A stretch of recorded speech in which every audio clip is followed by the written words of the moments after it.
Good morning, everybody. Welcome to the Daily Huddle. And Tara, I wanted to ask you a question. We're almost to Halloween. I've got young ones, so we're doing the pumpkin thing and dressing up and all that good stuff. And jack-o'-lanterns are really scary. Some people are putting out their jack-o'-lanterns and they're all like, it's like, they're really scary. But did you know that jack-o'-lanterns are actually afraid? Do you know why that is? I have no clue. They don't have any guts. Oh, gutless jack-o'-lantern. Yeah. That was a good one. We like to say good in quotes. I will let you know later how good or not. That was a spineless kind of joke. Oh, Stands up on its own though.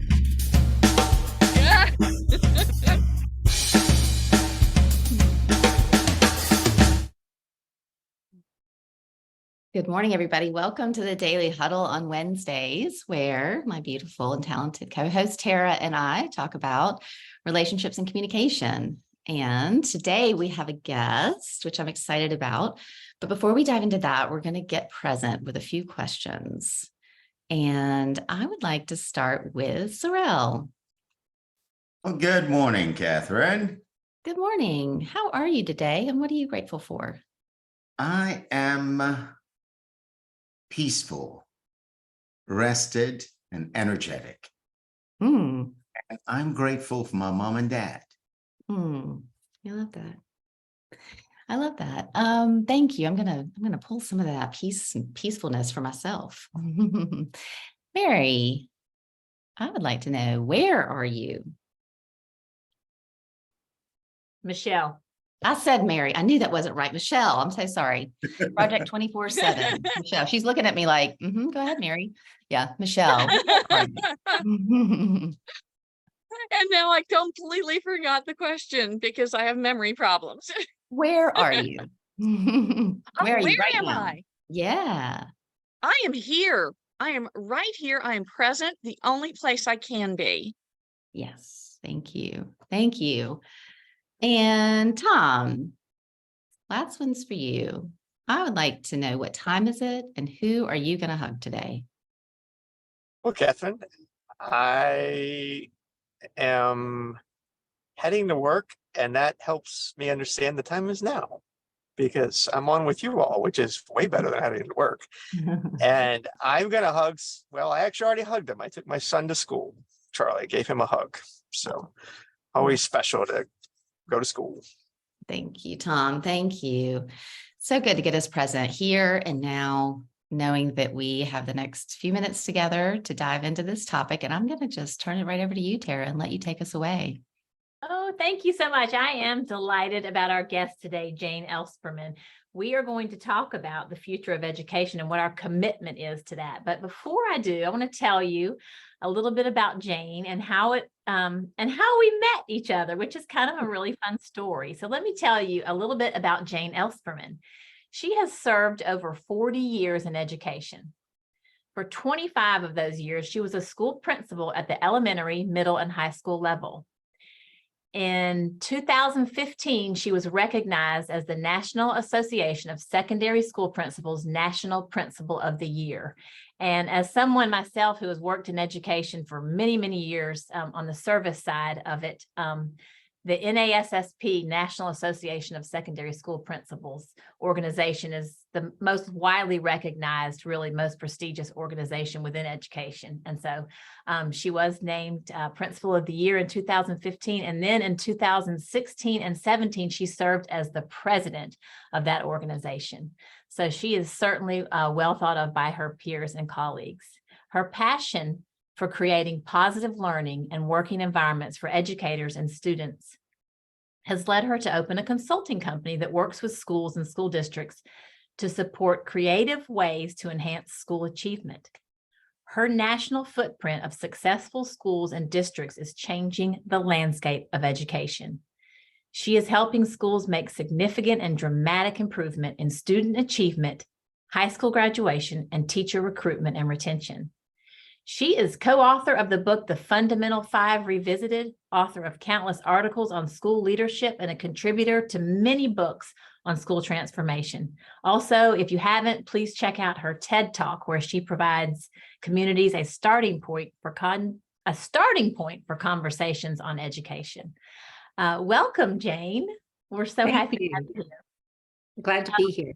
I am delighted. And it's really kind of serendipitous that she's sitting beside me, because about, I don't know, 2 or 3 months ago, Catherine was on vacation and I had to do the Daily Huddle. I had to host it from the airport. And I was super stressed about it because I was in the Sky Club. It was noisy and I really wanted this corner seat, but this woman was sitting in the corner seat. And I was worried I was going to disturb her and somebody was going to clang their drinks. And I sat down, I asked her if I would bother her. And then all of a sudden she said, well, do you want to sit here? And I was like, oh, thank you. So we swapped seats quickly. I got everything set up. And then she had to sit beside me and listen to me host the Daily Huddle. And from there, when I hung up, we started chatting and we made a beautiful connection. So pretty cool story. I thought I had to share that. But I don't want to take any more time to talk about me and how we met, because your career, especially as somebody who's been so closely tied to education for over 25, 30 years myself, I really want to dig into a little bit how it got started and what kept you so energetic and so ambitious through all those years in a space where people that work in education are struggling today. Yeah. Well, and thank you. I really appreciate the opportunity to meet you. And, I know that it's tough when you're traveling to continue to meet those obligations that are so timely. And it was beautiful to see how seamlessly you were able to transition in a very different environment. So a little bit about my start in education. I was very fortunate to be invited into the profession of education. I was actually at a party at my in-laws' house, and I was speaking to a woman, and she said, have you ever thought about being a teacher? And I had never thought about being a teacher. I was in another career. I was actually in law enforcement, and I felt very comfortable in my career. And she said, I really think that you should think about being a teacher. And so I did think about it. And the next thing I knew, a principal called me and said, I have an opening. Would you be interested in interviewing for it? And I thought, oh my word, I have no experience at all. I really don't know what I can offer at the field of education. And I went to the interview and I was struck by the George Keep. He's a dear, dear friend of mine still to this day. The commitment to really making sure that there were people in place that would help young people figure out what it was they wanted to do and to be a guiding light for that part of a child's life. It was a high school position, and I found myself a few days later being a high school social studies teacher. And so as I think about my career, I think one of the things that I am very passionate about is inviting people into this profession. In education, we do such a good job of preparing young people for so many different professions. We sometimes fail to invite them into our profession. And I think that it is so important. So anyone out there who has ever given a thought to working with young people and really having an opportunity to create the future that we want to live in, I would invite you to go to a nearby school. They're always looking for wonderful, compassionate people that have a heart for our future and working with young people. And I would invite you into this profession because I've been in it over 40 years and I thoroughly enjoy every moment of it. It's beautiful. When we met, it wasn't long at all until your passion for education and what you do shines through. And I've mentioned this to you before, but I know a lot of educators, and there's no other way to describe it except for burnout. Just are overloaded with it's not the teaching that burns them out. I think it's everything else that comes along with it. How have you been able to keep your passion so fierce all these years?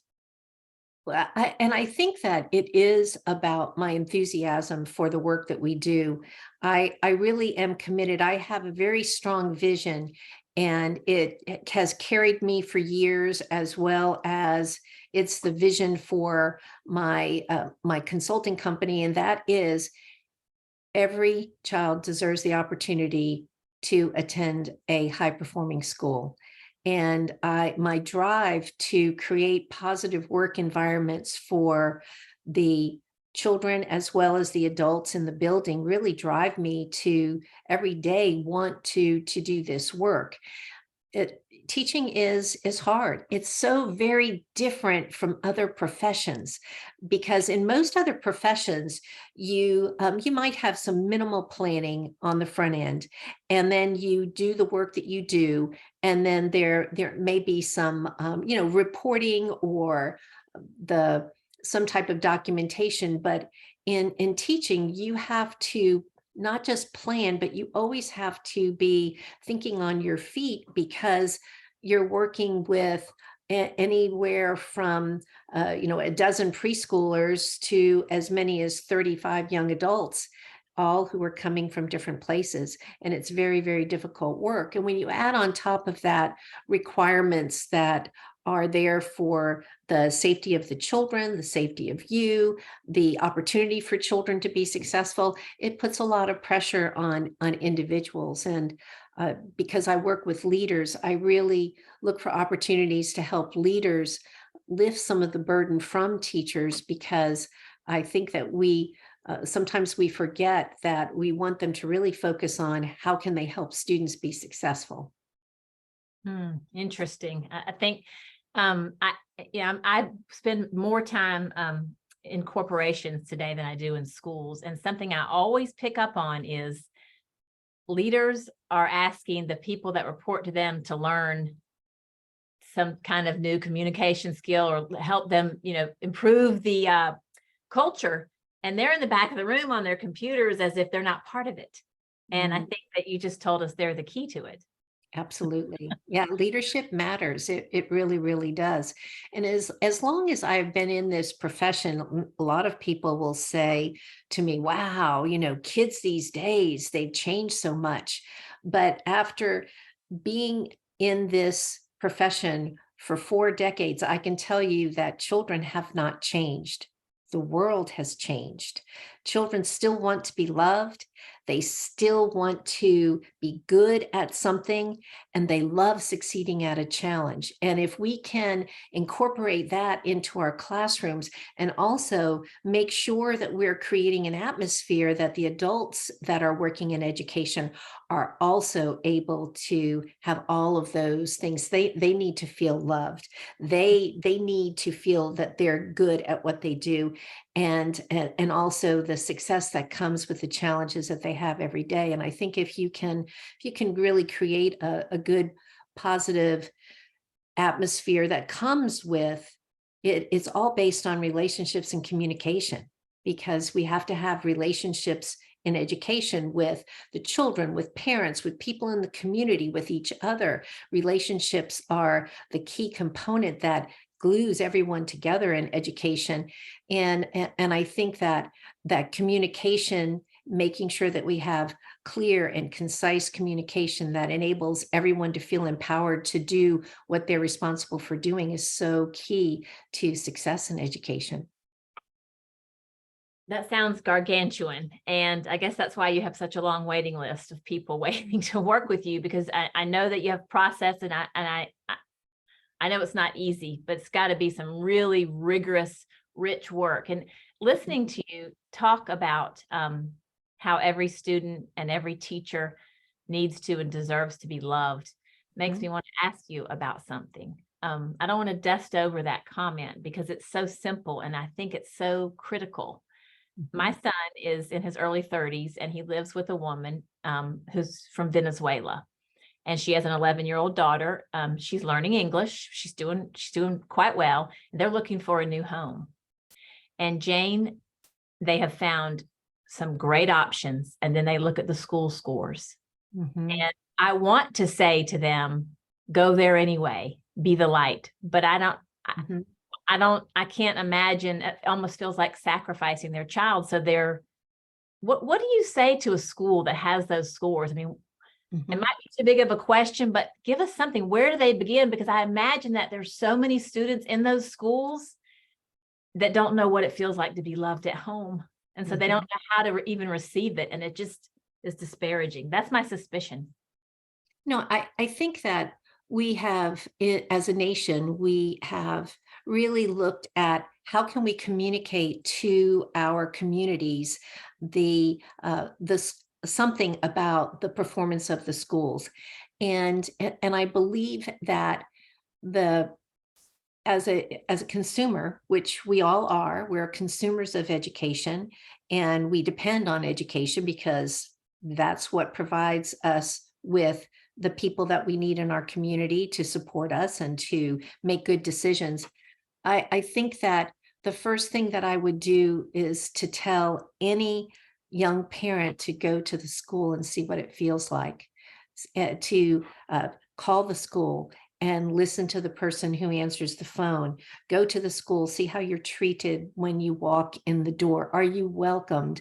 I think that that speaks volumes about a school and whether or not you're going to put your child in a caring and loving environment where people are going to work for their success. I do, I try not to get hung up on the grades or star ratings too much, but I also think that that allows us, I think we need to start a conversation. And I think that that's part of the conversation that we need to have as a nation, as we look towards the future of our schools.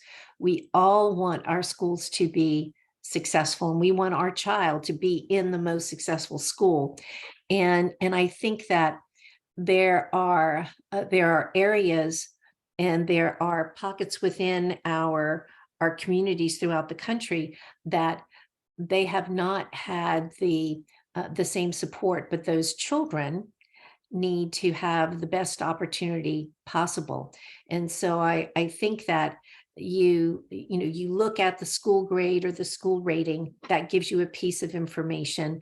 I think also going and if you take a look at the school ratings, they encompass a lot of different, they have a lot of different items that they look at. And so I would take a look at what goes into that. There is good information on every Department of Education website that gives you some idea of how the school is performed across time.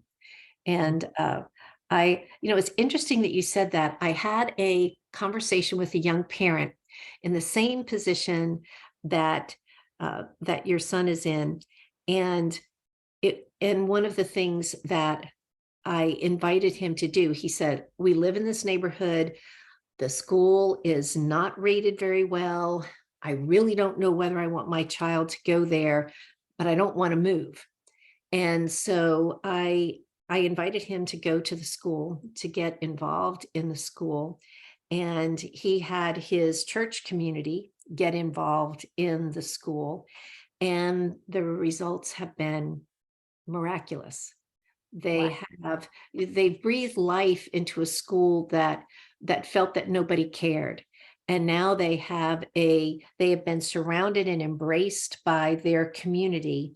And instead of people wanting to look for opportunities to go to other schools outside of their community school, they're now invested in their school community. And I think that as a nation, if I could challenge anybody who is listening to this, as a nation, we need to embrace our school communities and take responsibility for them, and take the opportunity to work with those schools, because schools that are struggling, they need mentors, they need volunteers, they need that support of the community that may occur more naturally in other communities, in some communities. But when you provide communities with when you provide your community school with that support, then you'll be amazed at the transformation that will occur. So I would say, go and visit the school, and and then become involved in the school before you even have children that are going to go to it. But really don't give up on our community schools, because our community schools need the support of the community, businesses, churches, the retired people. They all have a place. And we kind of gave up on that a little bit because of COVID. And for 2 years, we couldn't have people coming in and infusing us with the life and breath of people caring. But those doors have opened now. And so I would really invite people to be that, be the light, and to be able to support their community schools. So are you saying that wherever our listeners may be living, they can walk into a school and volunteer and do something to help? I think that they need to, I come from the school leadership perspective. I think they need to sit down and talk to the principal about what support do they need. What are some things that they can do? In the instance of the story I was sharing, there are little things that schools need, that especially in schools that may be from under-resourced homes. They may need a clothes bank. They may need some support with food for children after school hours. They may need support with school supplies for the children. So I think that in those areas where you see that a school is underperforming, there's usually a need there. And those needs are some of those basic needs that will allow children to be successful, and for teachers not to have to be concerned about that area of a child's life. And they can focus now more on the learning, which just starts to raise the achievement of the school student by student. It's beautiful. I mean, it just starts with that one step forward. Mm-hmm. Before we open this up to questions, I want to circle back to something that I think would be really helpful for anyone to listen to, whether their work is in education or whatever their day looks like. I think we all face those moments that remind me, quite frankly, of some of the teachers that I've come across in those lower performing schools. I've seen teachers who truly have given up. I mean, it's clear to me, they just are doing what they have to do to get through the day. And I imagine that we've all had days and times and seasons like that. So tell us a time when you felt like, I don't know that I want to go forward, and what happened, maybe what took place, a memory or a story of a time when you realized that you needed to keep charging forward with all the passion and enthusiasm that you have. Yeah, I really think that for me, it's always one student at a time. I think that there are so many children, and there are so many teachers that need that support to be successful. And I think that my energy comes from being able to empower someone with the gift of encouragement, and allow them to feel that they can be successful. And so I really think that for me, when I have the opportunity to reach out, the school leaders throughout the country that I know that are passionate about their work will tell you that all they have to do is go into a classroom, and they see that our country is in great hands. And when you see that in the conversations that are happening in the classroom, when you see that in the work that children are producing, and today in every single grade level, the children are being asked to do more than I know I was ever asked to do, and to be able to see what they're producing, and then acknowledge that, that this is great stuff. But my heart is warmed every day. If I am frustrated by policies or something coming down, all I have to do is get into a school. And whether it's in a preschool classroom where a child is explaining to me the difference between like and unlike objects, and I'm thinking, you're 4. That's pretty significant. Or going into a physics classroom at the high school level where a student is explaining a complex solution. I just know that our country is in good hands because of the education that they are receiving in schools throughout this country. And so I'm energized by that. And I think that I might be a tad addicted to education because I'm not giving up yet, because I really do.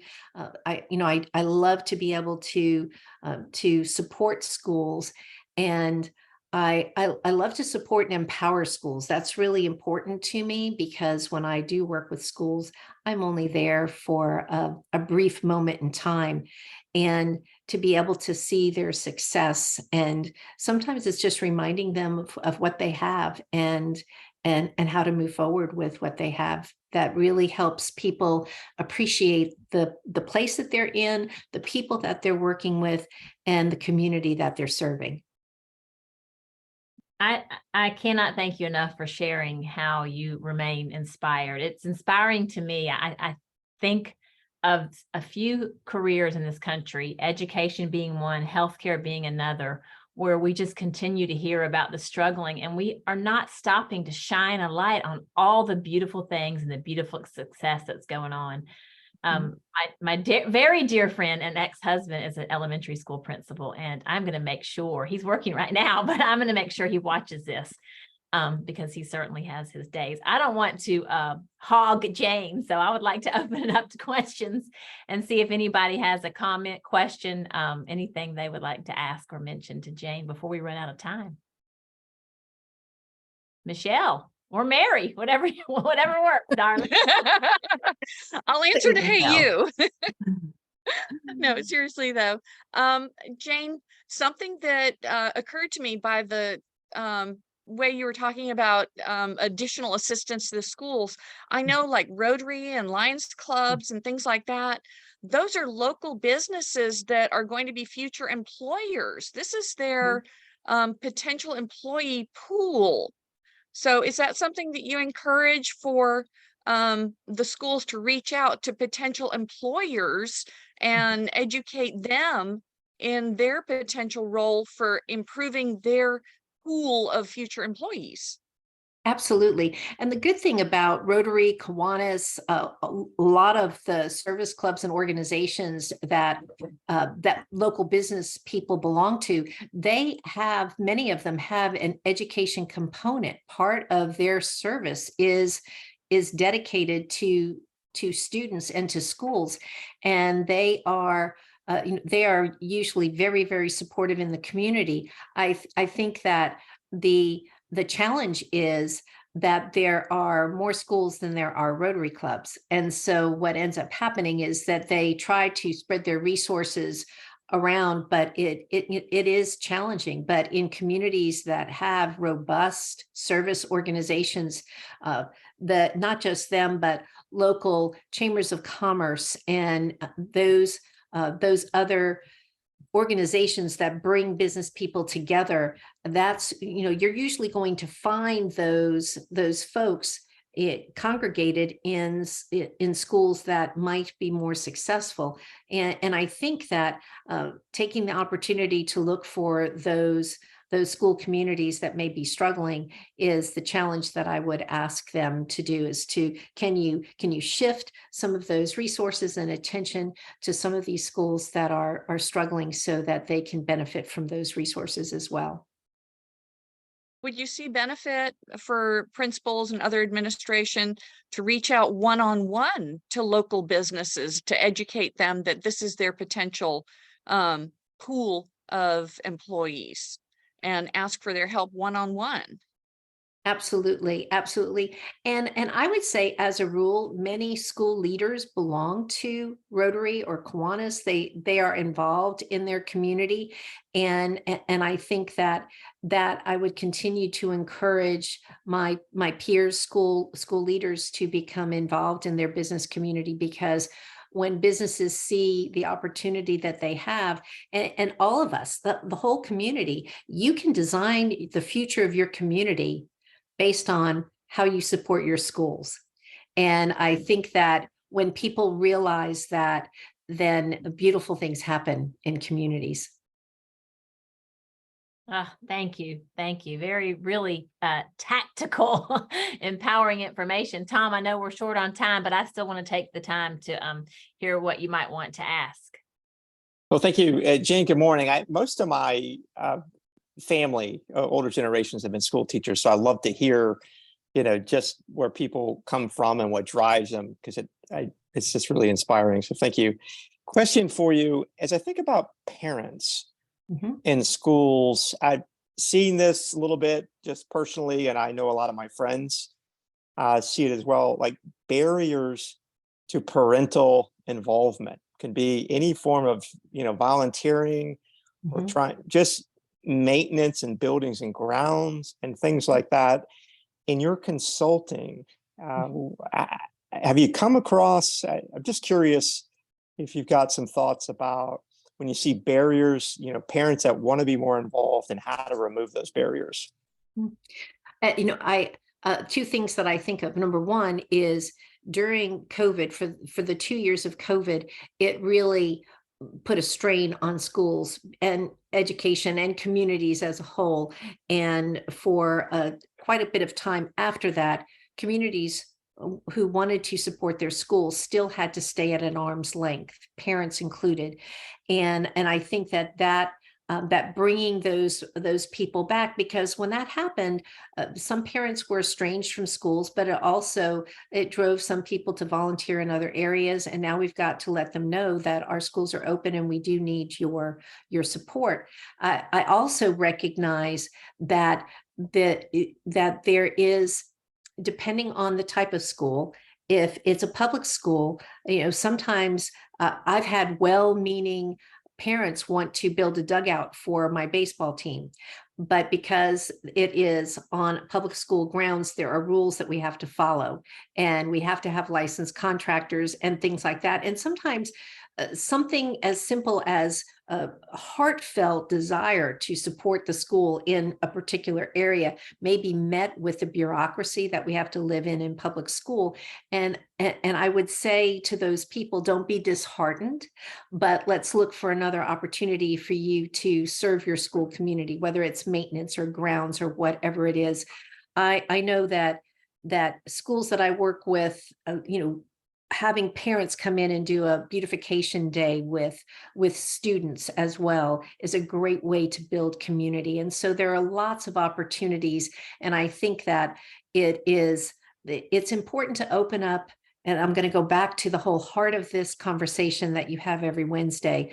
It's about the communication and the relationships. And I think that investing in those two things from both sides, from both the people who work in the schoolhouse and those people who want to support the schoolhouse, we just need to make sure that we're being very open to developing those relationships and having strong communication so that people can do those things. Thank you. Thank you for that reminder, Jane. We are over time, but I feel like you almost just very beautifully and clearly answered our question: is what is our commitment to the future of education? So if you have a last minute word on that, then I'll close us out.